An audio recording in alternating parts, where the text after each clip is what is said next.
Returning to our top story this evening, and a British judge says the poisoning death of former Russian spy Alexander Litvinenko was likely ordered from the highest levels of the Russian government.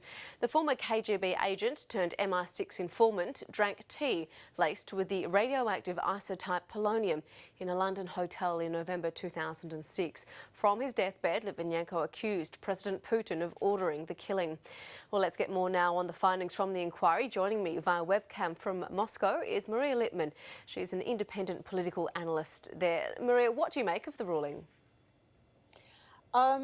Well, even before this announcement was made, the pressman for the Russian president said that the results of the investigation are not of interest to the Kremlin. He said that this theme is not on the Kremlin's agenda. And I think that whatever else we may learn from the current stage of the investigation will be played down in Russia, which is easy to do because the president enjoys over 80% approval rating, and the West is regarded as a hostile force seeking to do harm to Russia. So you think the president won't have much of a job then convincing Russians that this report is null and void?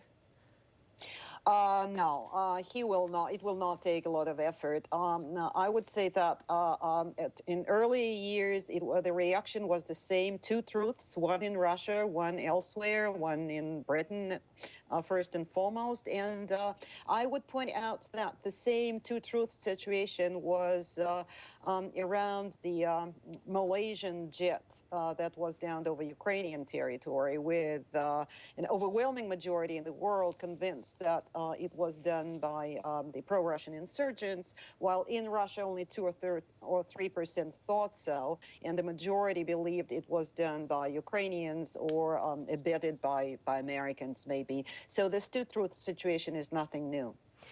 This report finding that Putin most likely had some involvement in ordering the killing of Litvinenko is likely to have ramifications globally. How do you think it will play out in terms of global relations? Well, I think the word used by the investigation was probable involvement of very high officials, and it seems that the Russian president is also mentioned. From what I heard, Litvinenko's widow is calling for the British government to impose new sanctions on Russia, but I don't think this is likely. Right now, Russia is part of intense talks over Ukraine. There is some cooperation in Syria, and I don't think this is a moment when the results of this investigation can deepen the confrontation. I don't think there's an interest in deepening the confrontation already quite deep between the West and Russia. What's happened with the two men accused of poisoning Litvinenko, Andrei Lugovoy and Dmitry Kovtun? Well, Lugovoy is an especially interesting example. He is now named the culprit by the British investigation, but not too long after the charges were first brought against him in Britain, he was elected to the Russian parliament and now is a lawmaker. He is immune to prosecution. Also, at much earlier stages, of the investigation, President Putin expressed indignation and outrage over even a request that Russian citizens be extradited to Britain. Britain refused in earlier years to extradite people wanted in Russia, badly wanted by the Russian government, and I think it was only natural that President Putin sounded this outrage and said it's against the Russian constitution to extradite its own citizens abroad, and it's outrageous that somebody even raises this issue. Do you think this inquiry was worthwhile? Say this again, please. Do you think this inquiry was worthwhile, if it's likely to have any impact or any ramifications?